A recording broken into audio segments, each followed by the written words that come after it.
ఓం మహాగణాధిపతయే నమః. ఓం గురుభ్యో నమః. ఓం శ్రీమాత్రే నమః. అరుణాం కరుణాతరంగితాక్షీం ధృతపాశాంకుశపుష్పబాణచాపాం అనిమాదిభిరావృతాం మయూకైః అహమిత్యేవ విభావయే భవాని. శ్రీమాత్రే నమః. ఈ నవంబర్ మాసంలో పర్టికులర్గా రెండు గ్రహాలు కలిసి ఉంటున్నాయి. అందులో ఒకటి మీనరాశిలో రాహు ఉండగా, మనకి కుంభరాశిలో రాహు ఉండగా మీనరాశిలో ఉండేటువంటి శని రాహుతో కలుస్తున్నాడు. అంటే కుంభంలో రాహువు, సింహంలో కేతు ఉన్నాడు. అయితే ఇక్కడ మీనం రాశిలో ఉండేటువంటి శని వక్రించి రాహుని కలవడం చూడడానికి వేరువేరుగా ఉన్నట్టు ఉంటుంది, కానీ వక్రించినప్పుడు తన ఎనర్జీ వెనక రాశుల మీద, కుంభరాశి మీద పడుతూ ఉంటుంది శని యొక్క ఎనర్జీ. సో ఆ రెండు గ్రహాలు. అలాగే మనకి ఈ నెల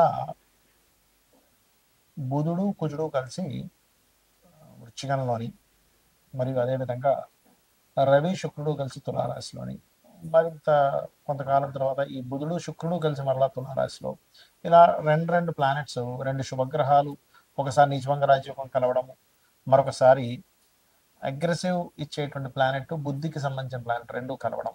ఈ డిఫరెంట్ కాంబినేషన్స్ వల్ల ద్వాదశ లగ్నాల వారికి, లగ్నం తెలియని వారు రాసి చూసుకోవచ్చు, వీరికి ఏ విధమైనటువంటి ఫలితములు జరగనున్నాయి, ఏ విషయాల పట్ల జాగ్రత్త వహించాలి అని చెప్పి చూసుకున్నట్లయితే, అయితే ఈ విషయాలు చెప్తుంది నేనైనప్పటికీ కూడా చెప్పేసిన సాక్షాత్తులంతా అమ్మవారిగా భావిస్తూ ఒక్కొక్క విషయం మనం తెలుసుకుందాం. మిథునం వారికి కనుక చూసుకున్నట్లయితే పర్టికులర్గా మీకు మిథునం వారికి సర్వసాధారణంగా ఉండే లక్షణాలు ఏమిటి అంటే తెలివిగా ఆలోచించడం, ప్లానెడ్గా చేయడం. అంటే వీళ్ళు ఆ దాంట్లో ఉంటే మంచిది.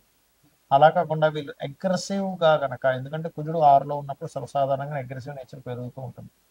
అగ్రెసివ్గా ఏ స్టెప్ తీసుకున్నా, అనవసరంగా గొడవ వల్ల జరిగేటువంటి కొన్ని కమ్యూనికేషన్స్ ఉంటాయి. అటువంటి వాటి వలన కొన్ని మీరు అర్థం చేసుకోవాలంటే ఎటువంటివి మీరు చేస్తారు, ఏమిటి, ఎలాంటి ఇవి ఉంటాయి అనేటువంటిది అర్థం చేసుకోండి. అయితే ఇక్కడ ఏంటంటే లోన్స్, అప్పులు ఇప్పించడం, అప్పులు తీసుకోవడము, లేనట్లయితే అనవసరంగా, అంటే పోటీకి సంబంధించినవి, ఆల్రెడీ స్పోర్ట్స్ రంగాల్లో ఉన్న వాళ్ళకి వేరు. కుజుడు వాళ్ళకి పాప అయినా కూడా కొన్ని శుభ ఫలితాలు ఇచ్చేటువంటి దాంట్లోకి వెళ్ళిపోయి ఉంటాడు వాళ్ళ జన్మజాతకంలో. కాకపోతే నేను అనేది ఏంటంటే ఇక్కడ ఈ అప్పులు ఇవ్వడం, తీసుకోవడం, అనవసరం గొడవల జోలికి వెళ్ళకండి. బికాజ్ ఆఫ్ 6th హౌస్లో 6th లార్డ్ ఉన్నాడు. ఇది ఒక రకంగా శత్రువుపై జయానికి పనిచేస్తుంది. కాకపోతే మిథునం వారికి ఆల్రెడీ భాగ్యస్థానంలో రాహు ఉంటూ శని ఎప్పుడైతే వక్రించున్నాడో, ఇది పర్టికులర్గా ఉద్యోగ సంబంధించిన విషయంలో మార్పుల్ని, విదేశాలకు వెళ్ళి హైయర్ ఎడ్యుకేషన్ చేయడానికి అనుకూలిస్తుంది ఇక్కడ. అయితే ఇది పితృదేవత సంబంధించిన కార్యక్రమం, అంటే పితృదేవతల్ని సంతృప్తి పరచడానికి చేసేటువంటి వాటిలో ఇది కార్తీక మాసం కూడా ఉంది. కాబట్టి మనకి ఇక్కడ మీరు పర్టికులర్గా ఏదైతే పితృతర్పణాలు, పితృదేవతలకు స్వయం పాఠం ఇవ్వడం చాలా బాగా కలిసి వస్తుంది. ఎందుకు అంటే ఈ మిథునం నుంచి 9లో రాహు ఉన్నది. అలాగే ఇక్కడ ఈ పంచమ స్థానంలో నీచభంగ రాజయోగం పట్టబోతుంది. కాబట్టి నవంబర్ 2వ తేదీ నుంచి సంతానం కోసం ఎవరెవరైతే ప్రయత్నం చేస్తుంటారో వాళ్ళకి అసలు సూర్యుడిని ఆరాధించడము, గణపతిని ఆరాధించడము, అమ్మవారి నామాల్లో శ్రీమాత్రే నమః అని మంత్రం చేసుకోవడము, అదేవిధంగా మనం ఇందాక అనుకున్న అనవసరమైన గొడవలవి అయ్యేటువంటి ప్రభావం ఉంది అని, అటువంటి విషయాల్లో మీరు ఓం స్కందాయ నమః లేదా ఆంజనేయ స్వామి ఆలయానికి వెళ్తుండండి. అన్ని విధాలు బాగుంటుంది. చాలామంది జాతకం చెప్పించుకోవడం వల్ల ఉపయోగాలు ఏమిటి అనేటువంటి అడుగుతున్నారు. అయితే నేను మీకు ఒక క్లారిటీ ఇస్తున్నాను, గుర్తుపెట్టుకోండి. జాతకం చెప్పడం అంటే ఎంతసేపు ఏలినాడ్సిన ఉంది, మీకు ఫలానా కాల్సపయోగం ఉంది, కదా గండం ఉంది, ఇలాంటివి మాత్రమే కాదు. అవన్నీ చాలా చిన్న అంశాలు ఏలినాడ్సిన అనేటువంటిది. ఎందుకంటే నేను నా ఎక్స్పీరియన్స్తో చెప్తున్నాను. జాతకం చెప్పిన తర్వాత ఏమంటే నాకు ఏలినాడ్సింది మీరు మాట్లాడలేదు అంటారు. అది కాదు. అసలు జాతకం చెప్పడం అంటే కేవలం ఏలినాడ్సిన గురించి మాట్లాడటం కాదు. ఇది ఫస్ట్ గుర్తుపెట్టుకోండి. మీ జాతకం ఏం చెప్తుంది, మీరు పడుతున్నటువంటి శ్రమకి, మీరు టైం స్పెండ్ చేస్తున్నటువంటి సమయానికి ఏ మార్గంలో వెళ్తే మీకు అన్ని విధాల లైఫ్లో బాగుంటుంది అనేటువంటి ఒక పర్ఫెక్ట్ డైరెక్షన్ని చూపించేది జ్యోతిష్యం. గుర్తుపెట్టుకోండి. అంటే మీరు ఇప్పుడు మీ ధనయోగం పలానా దాంట్లో ఉందనుకుందాం కాసేపు, ఏ టీచింగ్ దాంట్లోనో, హోటల్ దాంట్లోనో, ఫ్యాషన్ దాంట్లోనో ఉంది. కానీ వాటిని వదిలేసి ఇంకోటి బిజినెస్ చేస్తున్నాం, లేకపోతే ఇంకోటి చదువుతున్నాం.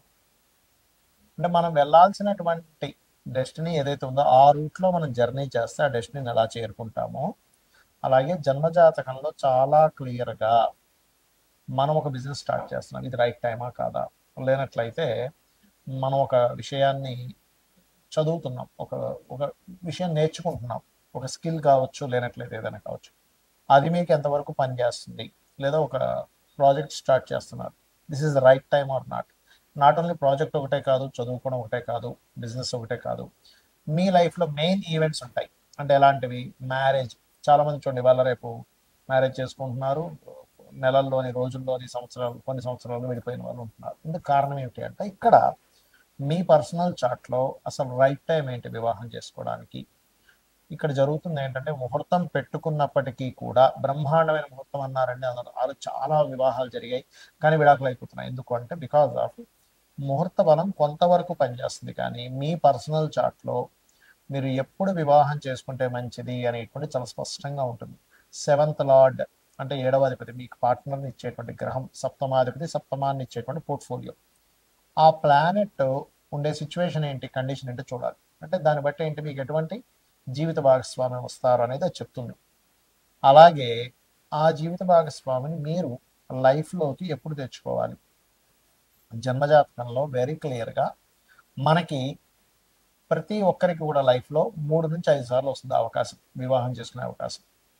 అయితే ఇందులో మీరు గనక రాంగ్ స్టెప్ వేసి, అది ఇచ్చేటువంటి ప్లానెట్ ఇచ్చేటువంటి సమయంలో తీసుకోకుండా ముందుగా కానీ లేకపోతే లేట్గా కానీ తీసుకుంటే అది ఆ రిజల్ట్ ఇవ్వదు. సరిగ్గా గుర్తుపెట్టుకోండి.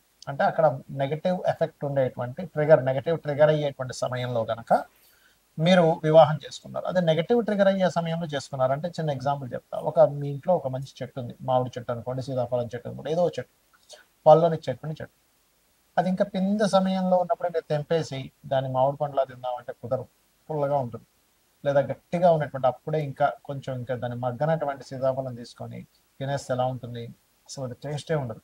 కానీ అదే సరిగ్గా మగ్గినటువంటి సమయంలో కనుక మీరు తీసుకుంటే ఆ యొక్క ఫలం యొక్క రసాన్ని మీరు ఆస్వాదించగలుగుతారు. అలాగే లైఫ్లో మీరు ఎప్పుడు ఎటువంటి డెసిషన్స్ తీసుకోవాలన్నా, ఒక విదేశానికి వెళ్ళాలన్నా, లేదా లైఫ్ పార్ట్నర్ని తెచ్చుకోవాలన్నా, ఒక ఇన్వెస్ట్మెంట్స్ చేయాలన్నా, లేనట్లయితే మీ యొక్క తత్వాన్ని, ఇప్పుడు చూడండి, కొంతమందికి ఒక లగ్నంలో పుడతారు, ఆ లగ్నానికి ఉదాహరణకి మిథున లగ్నమే అనుకుందాం.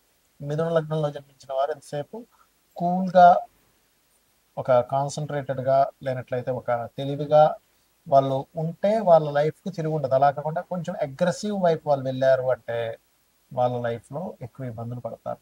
అది aggressive activity, any aggressive activity వల్ల. ఎందుకు? 6th and 11th లాట్ కుజుడు అవుతాడు కాబట్టి. ఇలా ప్రతి లగ్నానికి ఉంటుంది. వృషభ లగ్నం ఉంది, గురువులతో పొందేటువంటి కొన్ని కొన్ని ఆ, పొందాల్సినవి వీళ్ళు కొంత వీళ్ళ ఆలోచన విధానం వల్ల కావచ్చు మిస్ అవుతూ ఉంటారు. కాబట్టి గురువులతో జాగ్రత్తగా ఉండాలంటే, మనకి జన్మజాతకంలో ఏ లగ్నంలో పుడితే ఎటువంటి కర్మ అనుభవించడానికి, ఎటువంటివి మనం పొందడానికి పుట్టామనేటువంటిది ఉంటుంది. అంతేగాని కేవలం ఏదో ఏలినాటి శని ఉంది, అర్ధాష్టమి శని ఉంది, అష్టమి శని ఉంది, మీకు కాల్సపై ఉపయోగం ఉంది, ఇవి కాదు.